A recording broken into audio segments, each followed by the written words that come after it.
Assalamualaikum warahmatullahi wabarakatuh. Selamat pagi Bu Maina. Izinkan saya untuk mempresentasikan hasil tugas individu saya mengenai formalisme Rusia. Sebelumnya, izinkan saya untuk memperkenalkan diri. Nama saya Natania Faisah Hidni dengan NIM 21014211043, Prodi Pendidikan Bahasa dan Sastra Indonesia Rombel 2. Apa saja sih yang akan kita bahas dalam presentasi kali ini? Yang pertama yaitu mengenai sejarah, mengenai formalisme Rusia. Yang kedua yaitu konsep dasar mengenai formalisme Rusia. Dan yang ketiga yaitu resum mengenai novel Ayah. Sejarah mengenai formalisme Rusia. Formalisme lahir di Rusia sebagai suatu reaksi terhadap aliran positivisme abad ke-19 yang memperhatikan keterangan biografis.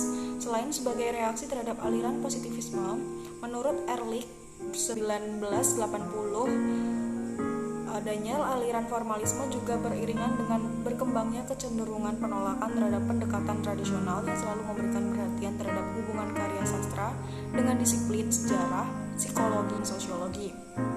Aliran formalisme ini menentang kecenderungan di Rusia untuk meneliti sastra sebagai ungkapan pandangan hidup atau iklim perasaan dalam masyarakat. Tokoh-tokoh teori formalisme Rusia diantaranya adalah Shklovsky, Tijanov dan Jacobson, walaupun pada akhirnya kemudian Hari Tijanov berubah pikiran. Perlu diperhatikan bahwa para formalis Rusia bukan merupakan sebuah kelompok yang homogen dan kompak pandangannya. Namun demikian, fokus utama mereka adalah meneliti teks-teks yang dianggap sebagai teks kesusastraan. Adapun unsur yang khas itu adalah bentuk baru yang menyimpang dari bentuk bahasa biasa. Otomatisme didobrak sehingga pembaca merasa heran dan asing terhadap bentuk menyimpang itu dan membuatnya memandang kenyataan dengan cara baru. Bahasa sehari-hari disulap, dimanipulasi dengan berbagai teknik trum, irama, sintaksis, struktur gramatikal, dan sebagainya. Mereka menekankan bahwa suatu ilmu yang hidup tidak dapat diikat pada sejumlah kebenaran. Mereka tidak ingin menyusun secara a priori beberapa teori yang berlaku umum, melainkan berdasarkan sejumlah analisis pada beberapa prinsip yang berlaku sementara saja. Gagasan formalisme dibagi menjadi 4. Yang pertama yaitu defamiliarisasi dan deotomatisasi. Yang kedua teori naratif kaum formalis Rusia, memberikan perhatian khusus terhadap teori naratif. Yang ketiga yaitu motif secara sangat umum. Dan yang terakhir yaitu fungsi puitik dan objek estetik. Pertama akan kita bahas yaitu mengenai defamiliarisasi dan deotomatisasi. Gagasan pertama mengenai defamiliarisasi dan deotomatisasi. Defamiliarisasi merupakan teknik untuk membuat teks menjadi aneh dan asing dalam proses penikmatan atau pencerapan pembaca. Efek deotomatisasi dirasakan sebagai sesuatu yang aneh atau defamiliar. Yang kedua yaitu mengenai teori naratif kaum formalis Rusia.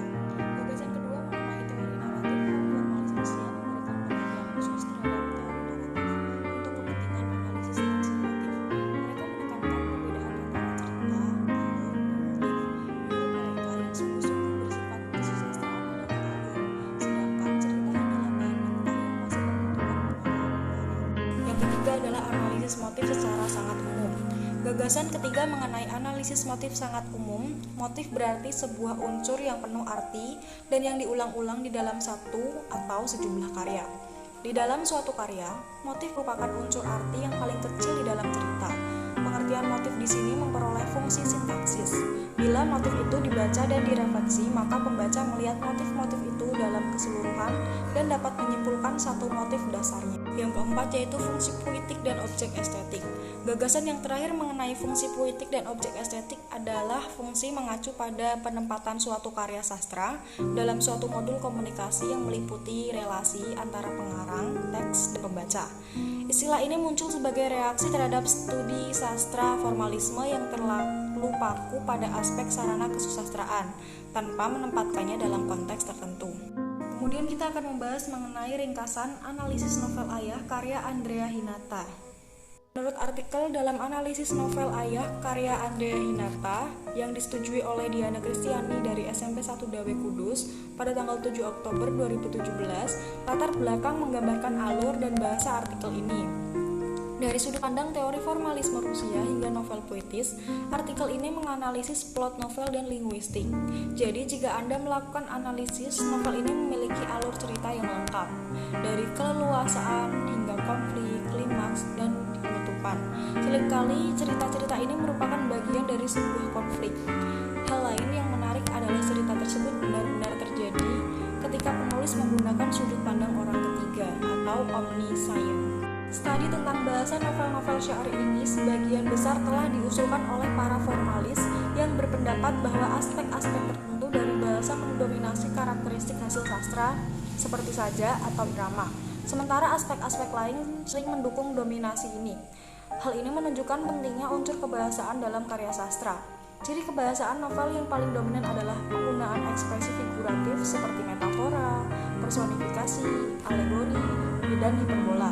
Ada beberapa kamus yang kurang umum digunakan dalam bahasa Indonesia, dan kamus-kamus ini juga dibuat oleh penulis. Dan yang terakhir yaitu kesimpulan. Kesimpulan dari artikel yang saya amati adalah bahwa formalisme Rusia menekankan studi plot dalam bentuk fabulae atau materi plot dan pemrosesan plot dalam fabules. Analisis fabula dan Suzette mengungkapkan bahwa fabula atau bahan plot novel Ahaya dalam kisah hidup Pasien dan Martin dan keadaan masyarakat Balitong pada 1990-an.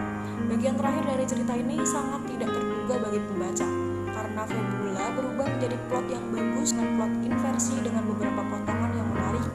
Bahasa menunjukkan bahwa novel ini menggunakan berbagai ekspresi, peribahasa, dan ekspresi yang memberikan cerita, keindahan, dan nilai seni yang tinggi. Secara keseluruhan, novel ini buruk, menarik, dan memiliki banyak kelebihan dibanding dengan novel lainnya.